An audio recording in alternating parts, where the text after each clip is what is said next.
আমাৰ মাজত যোনটো বিবাদ হৈছিলে আমি যোৱা নিশা আমি খুব ধুনীয়া খুব সুন্দৰ পৰিৱেশত আমি আলোচনাত মিলিত হৈছিলোঁ আৰু আলোচনাত মিলিত হৈ আমি সকলো কথাখিনি আমি এটা খুব সুমীমাংসাত উপনীত হৈছোঁ আৰু আজি আমি সেই সুমীমাংসাত উপনীত হোৱাৰ পিছত আজি আমি ইয়াতে যৌথভাৱে আমি ইয়াতে সকলো একত্ৰিত হৈছোঁ আৰু আমি এটা যৌথ বিবৃতি এটা তৈয়াৰ কৰিছোঁ আৰু সেইটো মই পাঠ কৰি দিব ওলাইছোঁ।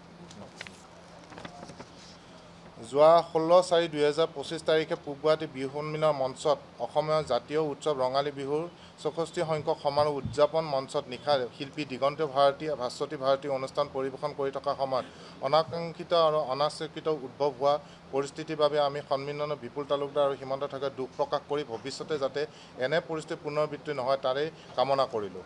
শিল্পী দিগন্ত ভাৰতী ভাস্বতী ভাৰতীয়ে দুখ প্ৰকাশ কৰাৰ পৰিপ্ৰেক্ষিতত বাপতি সাহোন অসমৰ জাতীয় উৎসৱ ৰঙালী বিহুৰ সংগঠক আৰু শিল্পী তথা কলা কুশলীৰ স্বাৰ্থত সন্মিলনৰ উদ্ভৱ হোৱা বিবাদৰ সন্মিলনে সামৰণি মাৰিবলৈ সন্মতি প্ৰকাশ কৰিলোঁ। সন্মানীয় শিল্পী কলা কুশলী সংগঠক আৰু অসমৰ ৰাইজৰ প্ৰতি সন্মান জনাই আৰু আটাইৰে উত্তৰোত্তৰ উন্নতি কামনা কৰি দুয়োপক্ষই আজি 24/4/2025 তাৰিখে এই যুটীয়া বিবৃতি স্বাক্ষৰ কৰিলোঁ। বিপুল তালুকদাৰ, সীমান্ত ঠাকুৰীয়া, দিগন্ত ভাৰতী, ভাস্বতী ভাৰতী। আপোনালোকক ইয়াৰে প্ৰতিলিপি সকলোকে অলপমান পিছতে দিম। আমি আটাইয়ে জানো যোৱা 16 এপ্ৰিলত চানমাৰী স্থিত পূব গুৱাহাটী বিহু সন্মিলনীৰ সেই মঞ্চত সেই যিখিনি এটা অপ্ৰীতিকৰ বা অবাঞ্ছনীয় যিয়ে হওক দুৰ্ভাগ্যজনক কিবা এটা হেৰি এটা হ'ল মোৰ লগত সেই যি অসন্মানসূচক অকণমান হেৰি এটা হ'ল সেইটো সংক্ৰান্তত তেখেতসকলে খুব হেৰি আমাৰ জ্যেষ্ঠ হেৰিও আছে তেওঁলোকৰ বিষয়ববীয়া কৰ্মকৰ্তা আটাইখিনি আগবাঢ়ি আহিছে যে তেওঁলোকে ভুল স্বীকাৰ কৰি দুখ প্ৰকাশ কৰিছে যে আমি দুখিত, আমি দুখ প্ৰকাশ কৰিছোঁ আৰু ভৱিষ্যতে আমাৰ এই ধৰণৰ ঘটনা যাতে কোনো ধৰণৰ এনেকুৱা নহয় তাৰ প্ৰতি আমি সজাগ আৰু আমিও হ'ব লাগিব ন' ডাউট সজাগ হ'ম আৰু সেই ক্ষেত্ৰত আমি নিৰীক্ষণ ৰাখিম যাতে কোনো ধৰণৰ অপ্ৰীতিকৰ ঘটনা আৰু ভৱিষ্যতে নহয় তেওঁলোকে সেই ধৰণে কথা দিছে আৰু আমাৰ শিল্পী সমাজক সন্মুখত ৰাখি দুখ প্ৰকাশ কৰিছে। গতিকে আমি ভাল পাইছোঁ, আমিও ধৰি নাথাকোঁ কথাবিলাক কাৰণ ইজনে সিজনক অসমীয়া হিচাপে আমি আঁকোৱালি ল'বই লাগিব আৰু আমাৰ এই ধৰণৰ উৎসৱবিলাকে এটা কলাত্মক আৰু কলাসুলভ মনটোক যাতে ৰাইজৰ আগত তুলি ধৰে আৰু আমাৰ ইচ্ছাৰ যিখিনি কাম আমাৰ যি ভাল ভাল ইতিবাচক কাম সেইখিনি যাতে আমি গতি দিব পাৰোঁ আৰু সুন্দৰ এটা মনৰ পৰিচয় দিব পাৰোঁ তাৰ কাৰণে তেখেতসকলেও হাত আগবঢ়াইছে।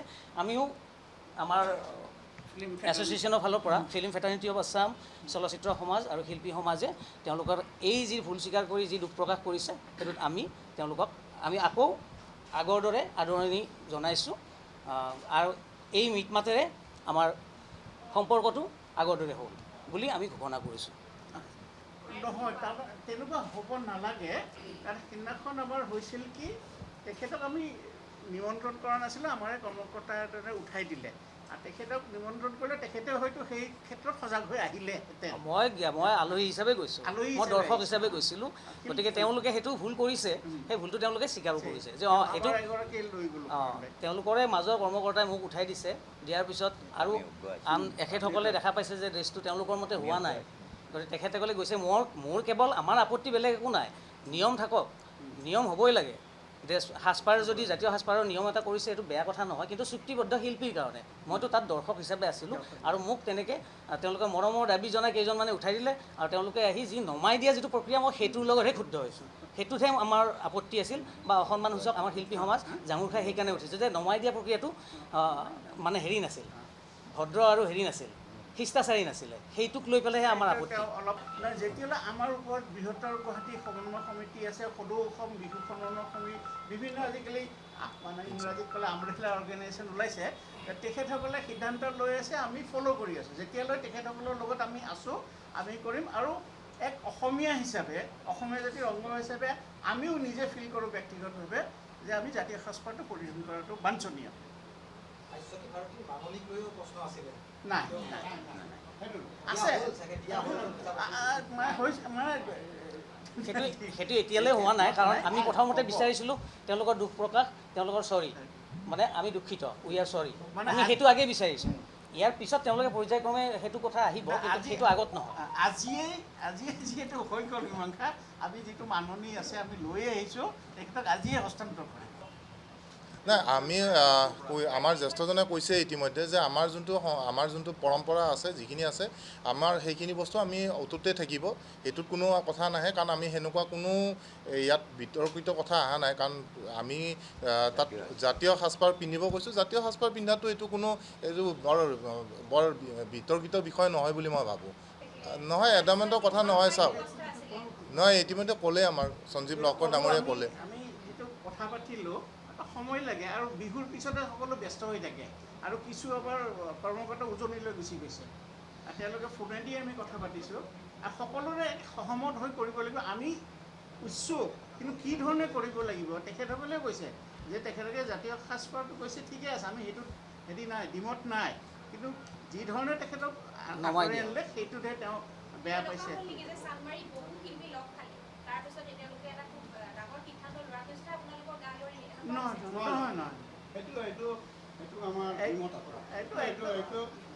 আমাৰো নিজৰ এখন কমিটি আছে ন, আমাৰ কৰ্ণনিৰ্ধাৰ কমিটি আছে, আমাৰ এক্সিকিউটিভ কমিটি আছে, আমি অকলশৰীয়া আমাৰ দুইজনেই হেৰি নহয় ন, তেওঁলোকে সিদ্ধান্ত দিব।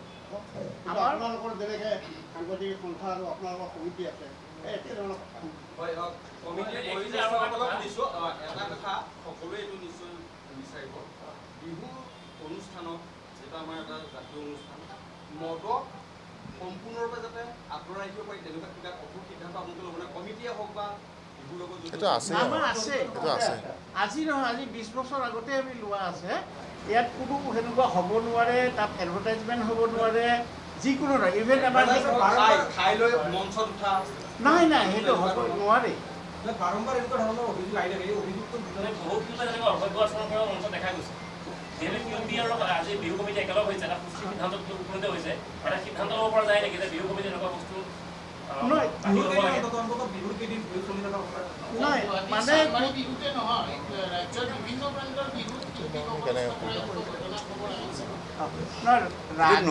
ৰাগিয়াল দ্ৰব্য আসক্ত হৈ কোনোৱে মঞ্চত একো পৰিৱেশন কৰিবও নাযায় আৰু মঞ্চ পৰিচালনা কৰিবলৈও নাযায়। এতিয়া সঁচা কথাত আমি ৰাগিয়াল দ্ৰব্যৰ প্ৰতি আসক্ত নহয়, কিন্তু আমাৰ লগত কিছুমান আছে, তেওঁলোকেও সেইকেইদিন আঁতৰি থাকে, সেনেকৈ শিল্পীসকলেও থাকে। বহু শিল্পী, মাননীয় শিল্পীয়ে সেই সময়ছোৱাত, পৰিৱেশনৰ সময়ছোৱাত ক'তো ওচৰত নাযায়। সেইটো আমি আকৌ মানি চলিম, আকৌ সেইটো এই ধৰণে আগবাঢ়ি যাম।